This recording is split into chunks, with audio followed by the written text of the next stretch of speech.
এই কুকুরের লেজ বাঁকা হয় আপনারা জানেন তো? সবাই তো জানেন যে কুকুরের লেজ বাঁকা হয়। আচ্ছা দাদা, কুকুরের লেজ বাঁকা হয় কিন্তু সোজা হয় না কেন? কেন? আচ্ছা, কুকুরের লেজ বাঁকা হোক বা সোজা হোক, আপনাদের এত মাথা ব্যথা কেন?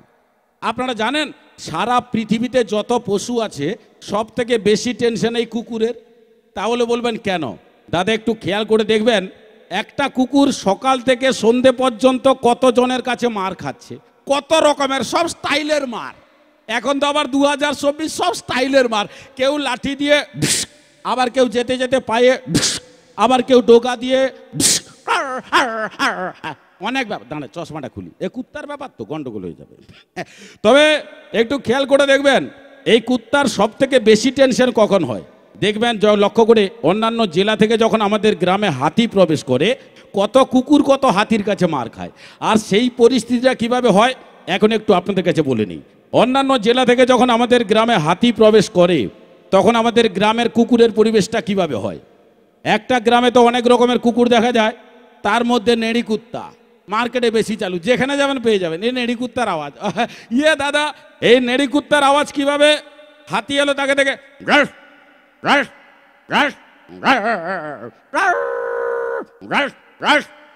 একটা জিনিস আপনারা খেয়াল করে দেখবেন, কুকুররা যখন ডাকে তাদের পিছন কিন্তু তালে তালে নড়ে। কিভাবে? এটা জীবনে মিস্টেক হবে না। আমরা কথা বলতে বলতে হয়তো মিস্টেক হতে পারে, কিন্তু কুত্তার এ তাল জীবনে মিস্টেক হবে না। কিভাবে?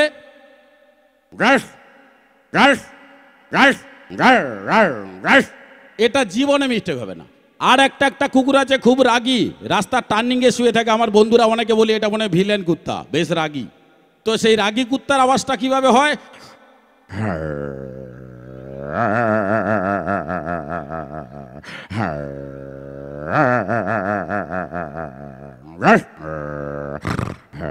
দাদা, হাতি ভাবছে কুকুর যদি এভাবে ডাকে আমাকে কেউ ধান দেবে না, এ কুত্তাকে জামাই ভোজন করবে, এই বলে হাতি রেগে যায়। আর দাদা, কুকুর ডাকছে, তার পিছনটা তালে তালে নড়ছে, সেই সময় হাতি সুঁড় নিয়ে পিছনে মারছে।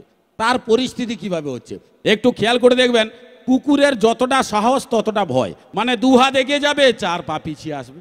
এ তার পূর্বপুরুষের প্রথা আছে। এবার হাতি এলো, তাকে দেখে কুত্তা গাস গাস গাস গাস গাস গাস গাস গাস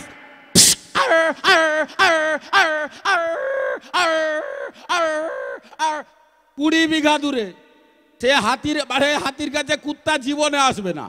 শুধু এটা নয় দাদা, এ কুত্তা আরো মার খায় হনুমানের হাতে। তাহলে বলবেন শম্ভুদা, আরে বাবা, হনুমান কুত্তাকে মারে একটু স্টাইলে। তাহলে বলবেন শম্ভুদা, হনুমানের আবার স্টাইল কি? লক্ষ্য করে দেখবেন, হনুমান ছোট গাছে বসে লেজটাকে নাড়বে আর একবার ডাক দেবে, মুপ মুপ। এই শুনেই কুকুর চলে এলো। কেন রে, তুই তো দূরে? এ দাদা মার খাবার জন্য আসছে। এবার খেয়াল করে দেখবেন, এবার হনুমানের কাছে কুকুর আসা মানে হনুমান তো ছুটবে, আর হনুমান ছুটা মানে তার পিছনে কুত্তা ছুটবেই, কেউ গতিরোধ করতে পারবে, তার পূর্বপুরুষের প্রথা আছে। এবার একটু খেয়াল করে দেখবেন, হনুমান যখন ছুটে 120 কিলোমিটার গতিবেগ, কিন্তু হনুমানের ডিস্ক ব্রেক আছে। হনুমান ছুটতে ছুটতে যে কোনো সময় বসে পড়বে, কিন্তু দাদা কুত্তার কোনো ব্রেক নাই, তার পা স্লিপ করবে। মোরাম রাস্তা হলে তো কোনো কথাই নেই, পা স্লিপ করবেই। এবার হনুমান ছুটছে, পিছনে কুত্তা, হনুমান ছুটছে, পিছনে কুত্তা, হনুমান ছুটছে, পিছনে কুত্তা, হনুমান ছুটছে, পিছনে কুত্তা, হনুমান বসে পড়ছে, কুত্তার পা স্লিপ। এবার কুত্তা ঘুরছে, হনুমান কান পাটায় ঠায়।